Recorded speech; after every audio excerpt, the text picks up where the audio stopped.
Hi, my name's Dirk Engelbrecht. I'm the CEO of Wild Serve.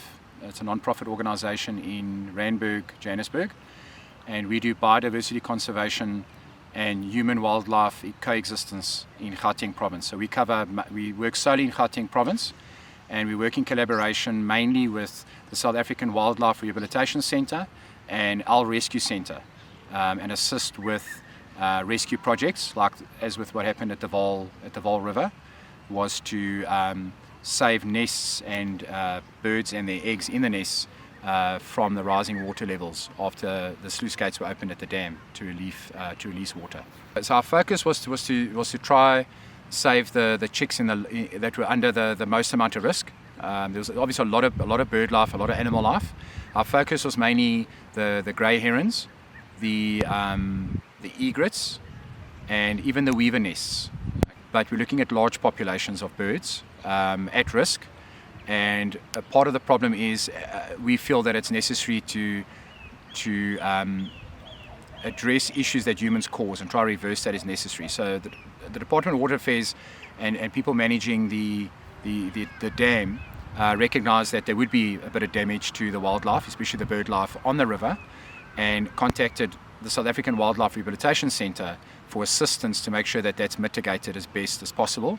So we were really focused on certain species on the islands at a certain height. Okay, after that, we don't want to interfere too much with the birds. So the birds at the higher levels that would be under the floodline, they would take care of themselves. They'd be able to move, and the nest would be safe. And we didn't want to interrupt too much.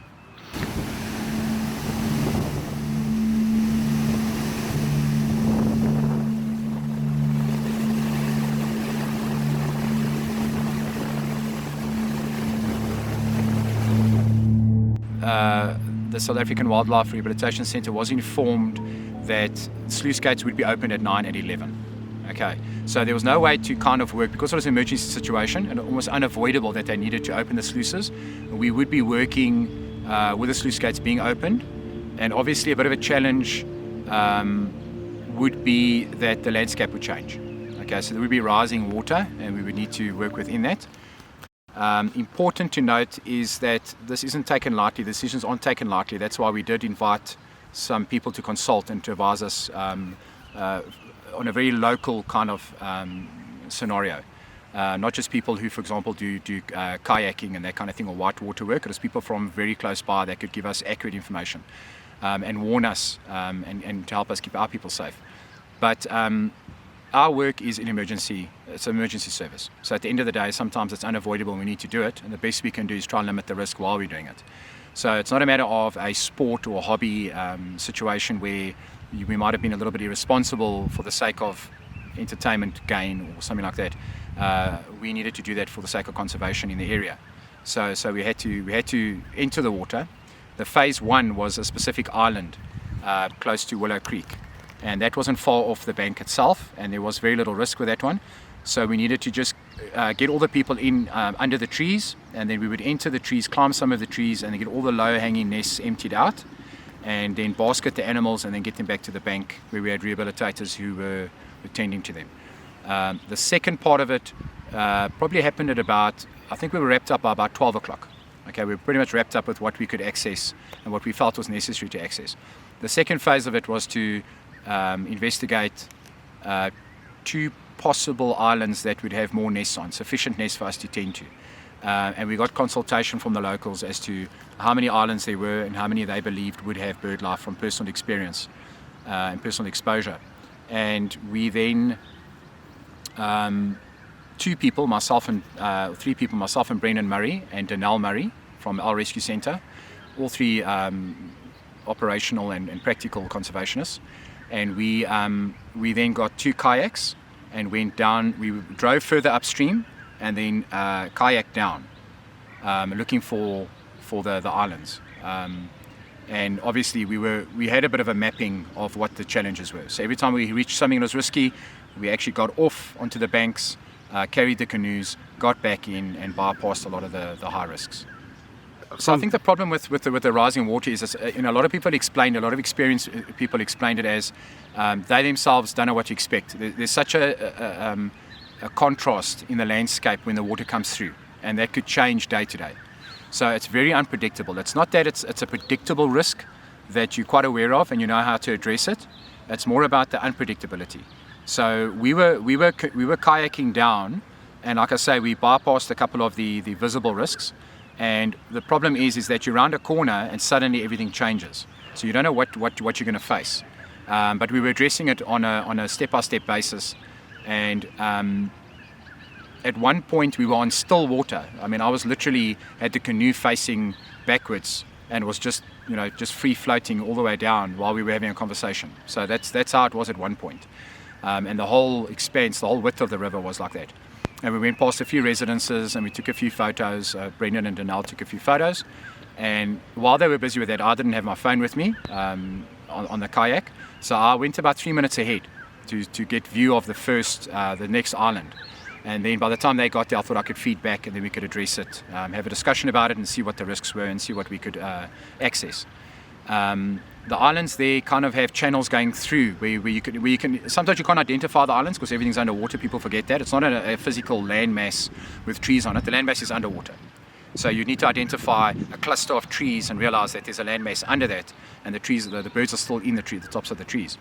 But in between that, there appears to be other rows of trees where the islands are broken up, and the rapids in that would maybe be in a certain channel, and the water would be calmer somewhere else.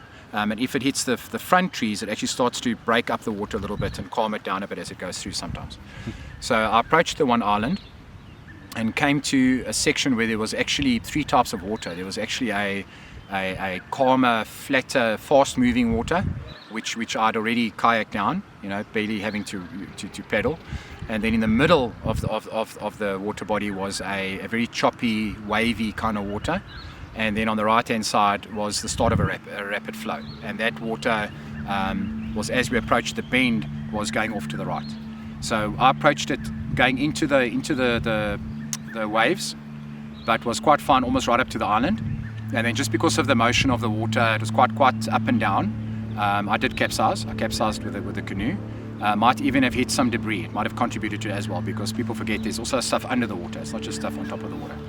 And I didn't think anything of it. You capsize on a canoe or a kayak, you just get back up again, pull yourself up and sit down. The problem was it was just bad timing. I got to the point where, as I was correcting, I was already starting to drift towards the rapid. And that then, as soon as I'd corrected and I was sitting on the kayak, it actually caught me like a conveyor belt, and it just took me at a 45 degree. It just took me straight to the one side.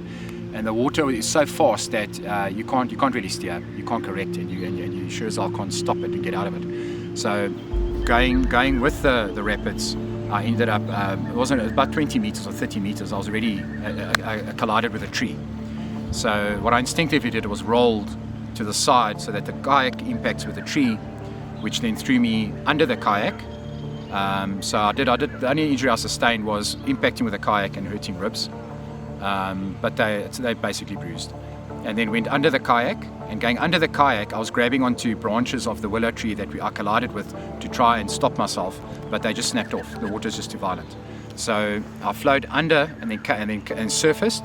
By the time I surfaced, I was probably about 15 meters from the tree and grabbed onto the closest tree and branch that I could find. Luckily that I passed without impacting with it, and then pulled myself out of the water. With the tree that I actually caught onto, it's very much upright, but it seems to be 4 separate trees until I was on it. Then I realized actually there's a couple of horizontal branches and trunks in it. So actually it's hard to tell which is actually one tree. There could be one tree with 4 trunks, and so luckily actually the tree I was on maybe move a certain distance, because the tree I was on had a horizontal branch, a very thin, about a 3-4 inch branch, which eventually I still had the oar with me, and the oar I actually tucked onto the branch and was planning to get onto the branch, but then I realized I had about a meter off the water, and it was a very narrow branch, so it wasn't a good place to actually wait it out and stand on. So I managed to get from there across a bit of a gap, which was a little bit risky, but I did have some sort of also part of the tree or something that was under the water, probably about 1.5 meters down, that I could use to almost create like a bit of a berm, just to stop myself as well, while reaching across and kind of throwing my weight to grab onto the tree next to it, which was probably about 2 meters away. That tree was a lot higher, but also still very vertical. So when I stepped onto that tree, it was a fork of a tree, which was about a foot off the water, with a bit of a vertical trunk. Okay, which would have been very difficult actually to climb because there was no horizontal branches, but it was a better option at that time, and I had a chance of getting to higher ground as such. Real estate as I call it, on the tree was probably about 15 centimeters by 15 centimeters. So there's a vertical trunk to hold onto. I could hold onto it, but also at a distance. So in other words, at times I was stretched out, holding with one hand here, and the only stable place to hold onto was one small part of a branch that was sticking out on the one. So I had one firm grip, and then I had a 15 centimeter by 15 centimeter little section in the fork itself. So there was no place to rest both feet. There was no place to really lean against or to sit down on. So it was a matter of standing in the fork for the duration of the time. And how long were you stuck on this tree before you were rescued? The accurate estimate, I think, if we take it for, we didn't know what the time was. We kind of calculated from the time we left Willow Creek. So probably about around about 2 o'clock that this all happened. And I think I was rescued at about 9:30 in the morning. Also an estimate there. The night becomes extremely long when you have nothing to do except stare and wonder and your mind's going. So there were a couple of times through the night where I thought, it was already morning, the sun would be coming up soon, and you're looking at about 4 hours later that it actually happened. So it's very hard to gauge time. 19 and a half hours, I think it worked out to you accurately, people running off to 20. But so that was 20 hours of standing on the ball of my foot. So I just alternated feet. There was a bit of rain. Obviously I was wet from the water, so it was a bit cold. There was a little bit of rain did come, and it got windy. And like I say, it's a precarious position more because you realize you're about a foot from the water. So the concern is actually the water rising. So you're a foot from the water, but you could in 4 hours time actually be a foot underwater. What was going through your mind at that time? Did you think you were going to die? The best way to explain it is, is that I think my work prepares me for it. I'm a solutions person, and very task orientated. So to me it was, I could sit there and shut down and accept that there was peril and I was doomed, or I could start breaking it up and work on a part-by-part basis on what was around me. Things could change, but then it would just change the plan as such. So I think from the beginning I got very busy with just trying to find a solution. So I think because I was already in it, it became very automatic to move from the one tree to a better tree. The next thing was, look for a better spot than that, especially realizing I wasn't going to be comfortable there. I wouldn't be able to spend much time there maybe, and I was sure as I wasn't going to be able to sleep there. I'd had very little sleep before that from the 31st of December with animal emergencies from New Year's and that kind of thing, which all had an impact on everybody in the welfare and conservation industry. Did you at any stage foresee that perhaps they would open more sluice gates while you were still stuck there and that the water level would rise? I was sure they would. Yeah, so it seemed as though on average they were opening about 2 a day. And obviously, again, instead of sitting back going, I know absolutely nothing, and that makes me feel insecure, and I can't think of a solution because of it. It's kind of treating on an hour or 2 hour basis at a time. Of concern was the fact that they would open more, and mainly affected by the possibility of rain. So like I said, I was looking at the environment and considering the changes that were happening and what would affect those risks. Big problem was I had a foot of space to play with as I was standing there, and another worry is that my colleagues Brendan and Danelle that were behind me was that first of all something had happened to them, because if they followed suit they might also have suffered the same fate as me and also ended up in trouble. And then realized that if they couldn't communicate where we were when we ran into trouble, then the rescue might take days. And knowing that every day was a couple of more sluices open, and possibly that the staff operating the sluices wouldn't know there was somebody in danger on the river. So I didn't know how long it would go on for and how much more the water would rise. To sort of pass the time, one article said you were singing songs and You just mentioned that you were sort of playing games by. That was linked to the sleep factor. You know, I once watched a video, a YouTube video or Facebook video of a Latin American guy who was rescued from a tree that was in a flood. Okay, and I think he had held on for something crazy like 5 days. You know, it was insane, maybe 3 or 5 days, and to think of what he went through, you know, and also he couldn't really let go.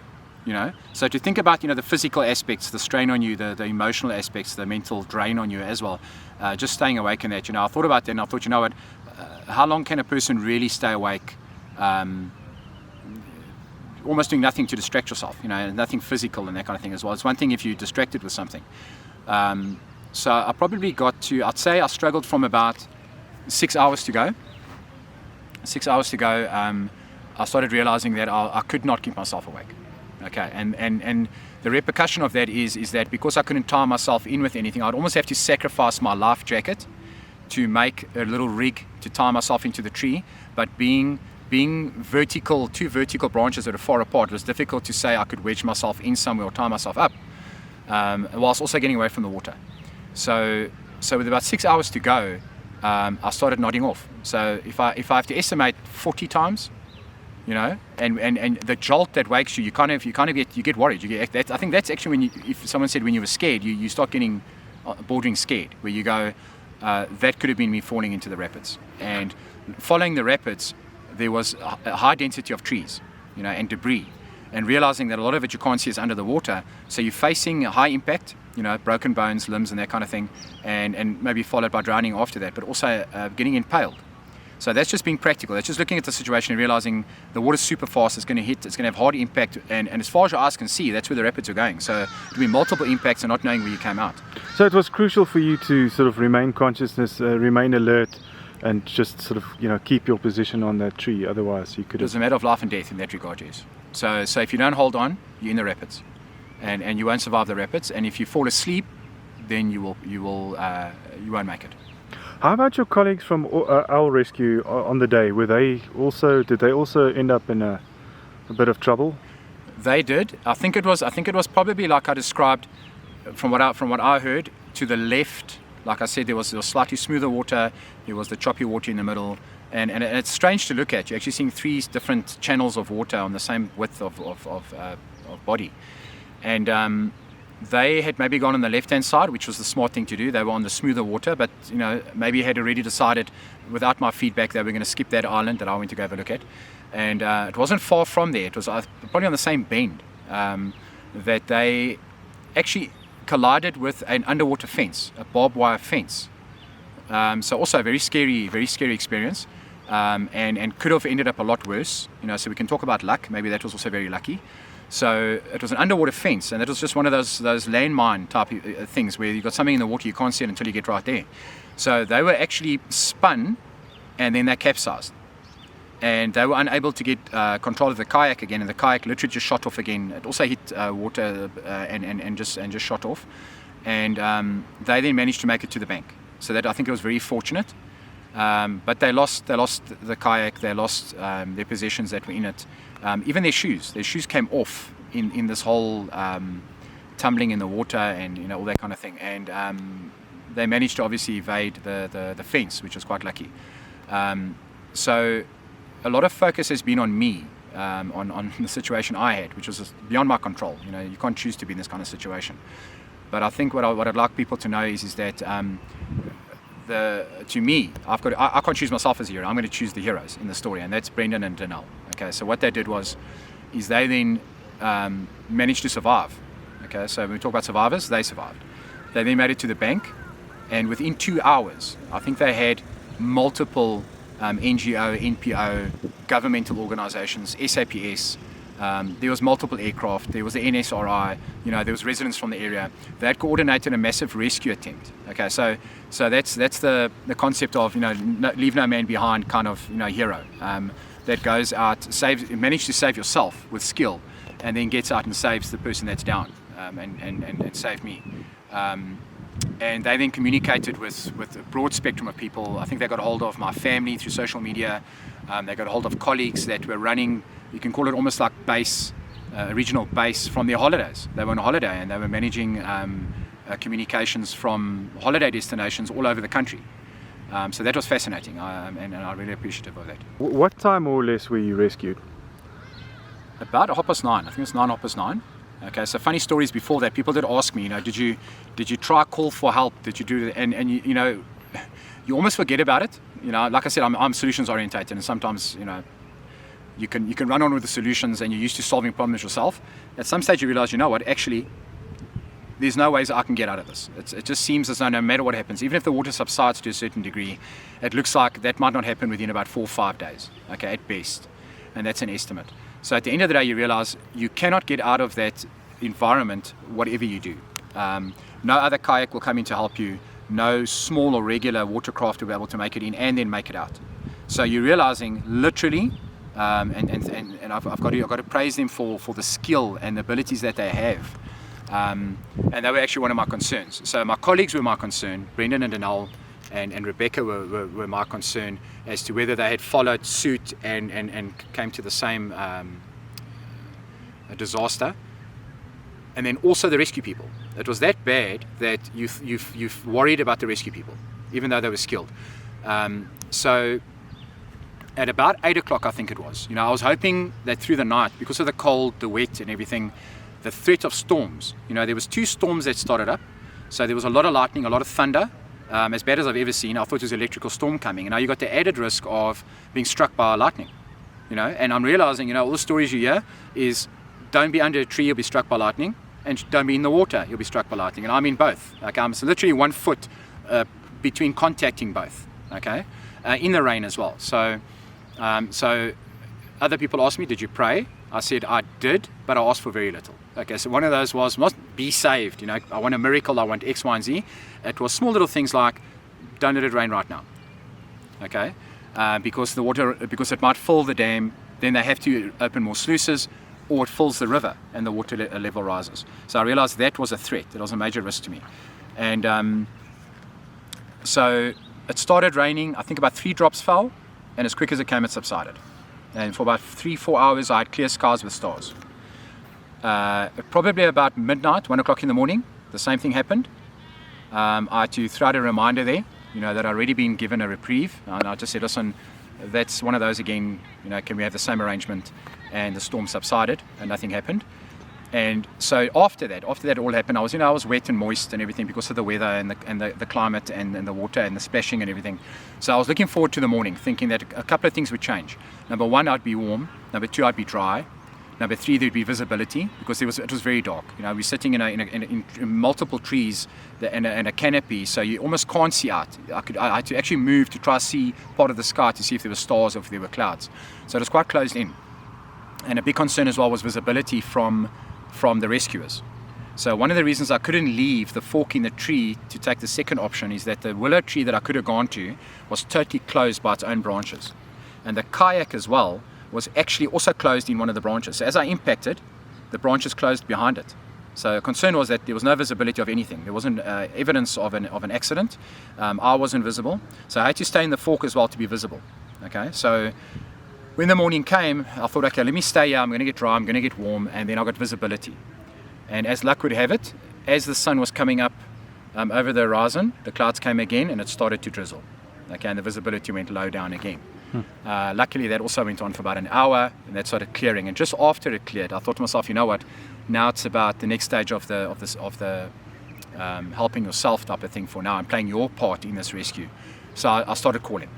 Okay, so people, will ask, did you just shout and ask for help and cry for help? You're 400 meters away. The rapids that you're in, the water is so loud that I think on a very clear, calm day on the river, it might reach the other bank. I've seen that with fishing and visits to resorts and other rivers and dams and that the sound can carry quite easily over a water surface. But with the rapids all around you, and I'm 400 meters from either bank, and I realized that someone would not hear me. But there was nothing else to do. What else am I going to do? Stand in the tree and stare at the trees. So I'd call about every 2 or 3 minutes. I'd call for about 2 minutes, and it was very simple. What did you call? Well, it's help. You want help, call for help. You know, I wasn't going to call SOS or try. They're not allowed to flash to anybody. So it was literally help and a pause and help and pause, and then you hope for the best. So that went on for about 20 minutes, and I stopped. And about 15 minutes later, coincidentally, I saw the red helmets bobbing through the trees, which was at that point in, you know, obviously you feel relieved. You know you're saved, and everything starts to, all the burden starts to lift off you and that kind of thing, and all the stress. So I saw the heads bobbing, and it becomes a slow motion event. You know, you start seeing the people going, but you're realizing they're looking the other way. So for a split second you think, are they going? And then you go, no, they will see me because they're right here. And I heard the humming just before that. I heard the humming, but with a noise, which people don't understand. That have asked me the question. They say, didn't you hear the rescue helicopter earlier or the night before? Didn't you hear the jet ski and know at least, and rest assured? I didn't have that assurance because I could hear a difference to the sound of the water. It's just a variation, which seems droning. So you assume it could be mechanical, but it could have been a generator. It could have been an aircraft. It could have been a watercraft. You can't tell. So in that morning, just after I stopped calling, I started hearing the same humming. And you know, you're obviously going, your hopes are coming up about 5%, and then I saw the red helmets come past, and what felt like 40 seconds later, you know, without them really moving, the head swung around, and I shouted and I waved, and as I waved, the one guy said to me, showed me, I can see you, and then he patted his colleague and he said, there, and that's when you know, that's like official now, that's when you're saved.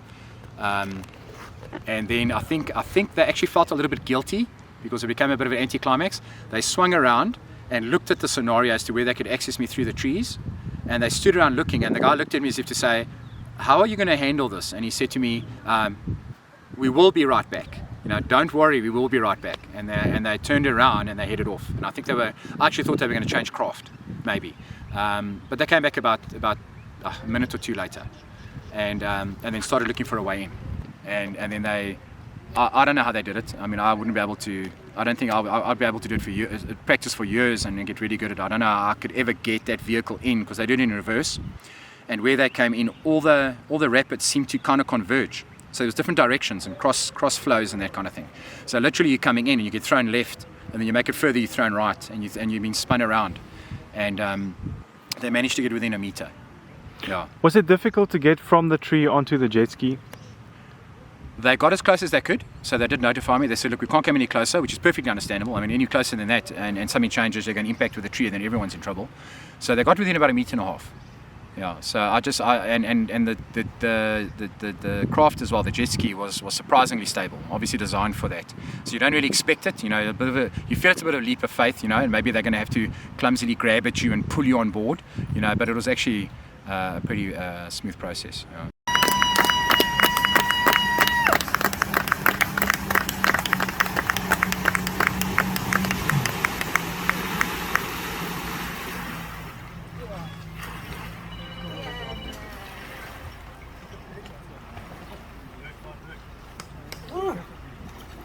What happened to the kayak? Were you able to salvage that, or?